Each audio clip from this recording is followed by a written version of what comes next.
And now we are going to bring you a special commentary on this news by Mr. H.V. Kaltenborn, speaking from the NBC newsroom in New York. Mr. Kaltenborn.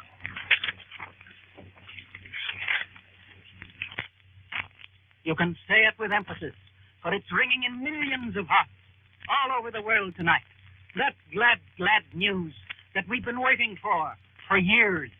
And here it is. Sometimes it hardly seems for a moment that it can be true. We've become so immersed in war.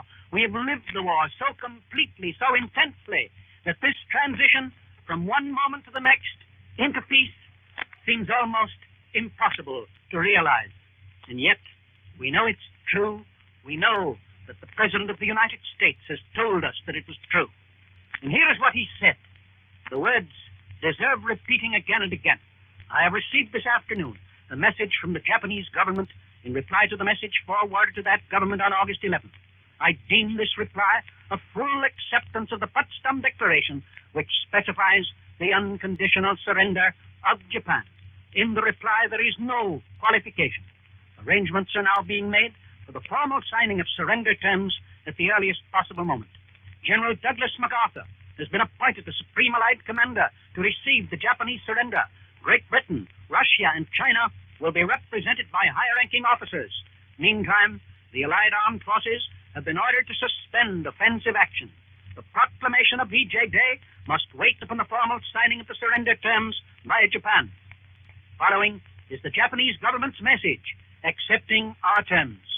Communication of the Japanese government of August 14, 1945, addressed to the governments of the United States, Great Britain, the Soviet Union, and China, with reference to the Japanese government's note of August 10th regarding their acceptance of the provisions of the Potsdam Declaration, and the reply of the governments of the United States, Great Britain, the Soviet Union, and China, sent by American Secretary of State James F. Burns under the date of August 11th, the Japanese government have the honor to communicate to the government of the four powers as follows. 1. His Majesty the Emperor has issued an imperial rescript regarding Japan's acceptance of the provisions of the Potsdam Declaration. 2. His Majesty the Emperor is prepared to authorize and ensure the signature by his government and the Imperial General Headquarters of the necessary terms for carrying out the provisions of the Potsdam Declaration.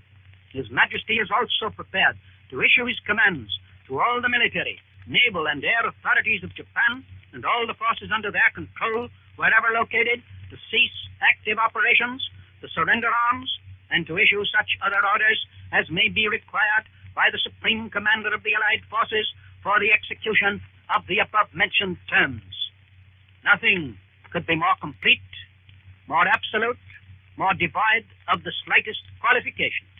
The one point of doubt is the text of the rescript to which the Emperor refers in the first point of his declaration. He says that he has issued an imperial rescript regarding Japan's acceptance of the provisions of the Potsdam Declaration. It is quite possible that that is the document which he will read over the radio to the Japanese people at 11 o'clock Eastern wartime, and of which NBC will give you a full report. And so we come to the close, or near the close, of a momentous day. And what a curious day it's been in the history of the war.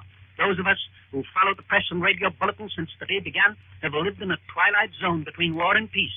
Not long after midnight, Domei, the official Japanese news agency, told the world that Japan had surrendered. When radio's instantaneous transmission carried that news to the 48 states, the celebrations began.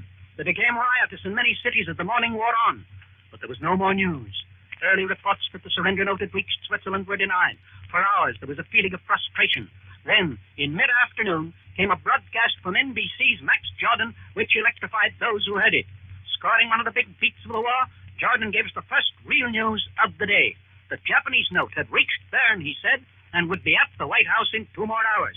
It accepted our surrender demand in principle, and those who knew what the note contained believed the war was over. In a later broadcast, Jordan revealed that a fairly lengthy note had been compressed into 160 Swiss code words, which RCA transmitted from Switzerland in just 12 minutes. The note reached the State Department at 6:04 p.m. Eastern Wartime.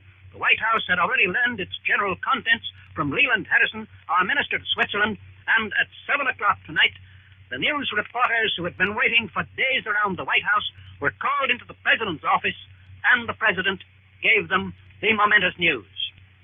he gave them more news at the same time.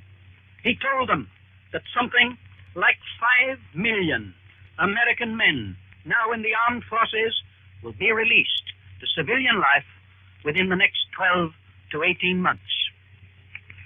The Board of War Production told us that all labor controls are off at once, so that labor is once again a free agent to seek whatever market suits it.